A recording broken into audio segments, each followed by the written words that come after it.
दोस्तों, आज अपने दौर के जाने माने हंसमुख सदाबहार अभिनेता देव आनंद का जन्मदिन है और देव आनंद से जुड़े हुए बहुत से किस्से हैं, जिनमें एक दिलचस्प किस्सा हम आपके साथ साझा कर रहे हैं। जी हाँ, उन दिनों की बात है जब देवानंद सुपरस्टार हुआ करते थे। 1950-60 का दशक। कहा यह जाता था कि देवानंद किसी भी पार्टी में काला कोट पहनकर चले जाते थे तो दीवानगी का आलम यह होता था कि लड़कियां उनको काले कोट में देखकर बेहोश हो जाती थी। यह किस्सा खूब चला। देवानंद के जीवित रहते तक ये बात खूब प्रचारित और प्रसारित होती रही कि देवानंद के काले कोट की इतनी दीवानगी थी कि कोर्ट ने उस काले कोट पर प्रतिबंध लगा दिया। आज हम आपको बताते हैं कि दरअसल ये किस्सा क्या था और इसकी असलियत क्या थी।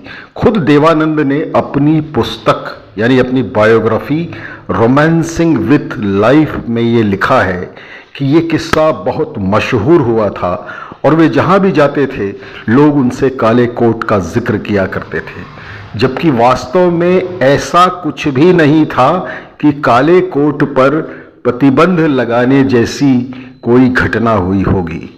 कोर्ट ने कभी ऐसा कोई आदेश जारी नहीं किया। दरअसल देवानंद ने यह लिखा है कि काला पानी फिल्म की शूटिंग में उन्होंने काले कपड़े पहनकर शूटिंग की थी और फिल्म के कथानक के हिसाब से जब तक उनका बदला पूरा नहीं हो जाता वे काले कपड़े पहनेंगे, ऐसा उस सीन में था। ये सीन दर्शकों के बीच आया और चूंकि देवानंद के लटके झटके, उनके करतब, उनका स्टाइल, उनके पहनावे को लेकर एक दीवानगी का आलम था, जिससे धीरे धीरे काले कोट वाली बात प्रचारित हो गई, जो वास्तव में एक मिथक थी।